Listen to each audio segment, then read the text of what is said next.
Rapor balap GP Hungaria 2023. Di sini kita akan memberi rating ke semua driver untuk performa mereka di pekan GP Hungaria 2023 dari jangkauan A+ sampai dengan D. Langsung aja kita mulai dengan Red Bull Racing. Max Verstappen kali ini nggak bisa dapat pole dan harus puas dengan mulai P2 di grid. Tapi roket balap yang dikasih nama RB19-nya tetap gacor performanya di balapan. Dan dia bisa finish 33 detik di depan kompetitor terdekatnya. Nggak bisa A+ karena nggak dapat pole, jadi Max Verstappen kita kasih A aja. Sergio Perez, setelah sering absen dari Q3 belakangan ini, akhirnya bisa lolos ke Q3 buat balapan GP Hungaria. Tapi di Q3 dia cuma bisa mengusahakan P9, cuma di depan khasnya Hülkenberg aja. Emang sih mobilnya Red Bull minggu ini dioptimasi buat balapan, makanya di quali dua-duanya loyo. Di balapan pun Perez cuma bisa mengusahakan P3 dan ketinggalan 37 detik dari Verstappen. Untuk itu Perez kita cuma bisa kasih B aja. Lewis Hamilton B+.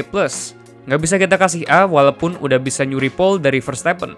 Karena di start dia hilang lumayan banyak posisi, dan bisa dibilang itulah yang menghilangkan kesempatan dia buat naik podium di GP ini. Tapi B+ masih bagus juga kok. Sementara buat George Russell, kita kasih peringkat 1 di bawah Hamilton, yaitu B. Keluar di Q1 perkara traffic, tapi comeback Russell di balapan cukup bagus, dan pada akhirnya dia bisa finish di P6 karena penalti buat Leclerc. Jadi kita kasih B. Ngomong-ngomong soal Leclerc, dia sendiri ratingnya sama kayak George, B. Performa Ferrari tiap minggu emang nggak bisa diprediksi, dan minggu ini kedua Ferrari kalah kelas sama McLaren dan Mercedes. Bukan McLaren-Mercedes ya. Tapi menimbang itu, kayaknya Leclerc bisa mengoptimalisasi performa seadanya dari SF23. Dan di quali seperti biasa, dia mengasap Carlos Sainz yang bahkan nggak bisa keluar dari Q2. Jadi Charles Leclerc B. Teammate Leclerc di Ferrari, Carlos Sainz, kayak kita bilang tadi, bahkan nggak lolos dari Q2. Walaupun memang jaraknya nggak terlalu jauh dari Leclerc di Q2, cuma knockout di Q2 tetap aja knockout di Q2.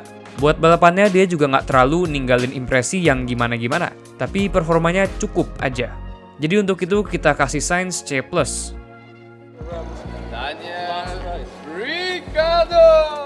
Danny Ric, balapan pertamanya balik ke F1, balapan pertamanya di mobil baru, dan teammate baru, dan bisa berhasil ngalahin teammate barunya Yuki Tsunoda baik di quali maupun di race. Bahkan di race-nya aja setelah kena musibah di lap pertama, dia masih bisa recover dan finish di P13 lagi, posisi yang sama di mana dia start balapan. Tsunoda, pertama-tama kalah di quali dari Ricciardo yang baru pertama kali masuk ke mobil AT04 aja udah lumayan memalukan.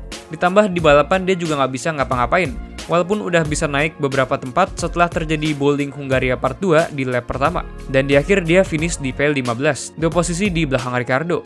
Untuk itu Tsunoda cuma bisa kita kasih C, sementara Ricciardo B+. Tim Aston Martin menjadi korban dari meningkatnya performa dari pesaing-pesaing terdekat mereka di beberapa balapan terakhir ini. Dan mobil Aston Martin terlihat loyo baik di quali maupun di race. Fernando Alonso bisa mengusahakan P8 di quali dan P9 di race. Ceritanya hampir sama kayak Leclerc yang mengekstrak performa seadanya dari mobilnya. Dan ini juga terbukti dari teammate-nya Alonso, Lance Stroll, yang tereliminasi di Q2, tapi pada akhirnya juga finish satu posisi di belakang Alonso. Jadi emang terbukti pace-nya Aston Martin sekitar segituan aja, di P9, P10-an. Untuk itu Alonso kita kasih B, Lance Stroll C+. Oke, sekarang kita bahas dulu kedua Alpine yang mengalami nasib apes di start saat kedua mobil mereka kena efek dari bowling Hungaria Part 2 dari Guan Yu Zhou. Gak bisa nilai terlalu banyak dari balapan, jadi kita lihat aja dari qualinya. Dua-duanya tereliminasi di Q2 dengan mobil Alpine yang makin terjauh dari ambisi mereka menjadi tim papan atas, dan malah sekarang lebih mendekat ke kategori papan tengah. Kedua pembalap Alpine kita kasih C aja, karena nggak terlalu banyak yang bisa dinilai.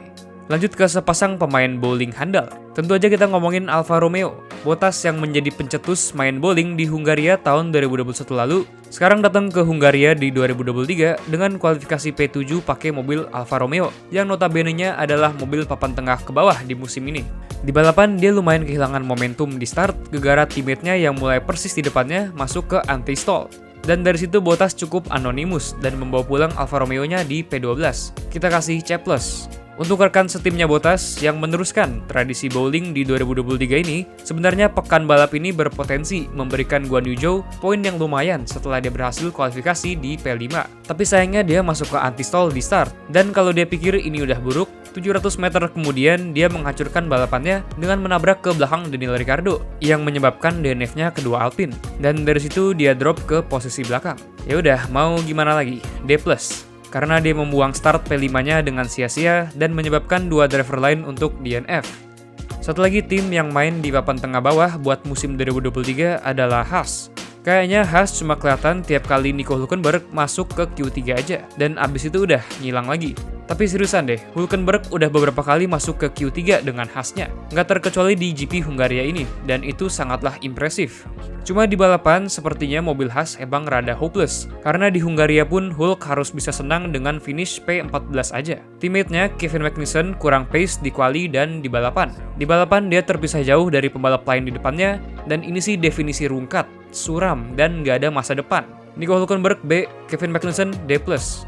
Alex Albon dan Logan Sargent mengalami balapan yang cukup oke secara masing-masing, kalau bukan untuk kesalahan dari Sargent di beberapa lap sebelum finish, yang ngebuat dia harus DNF.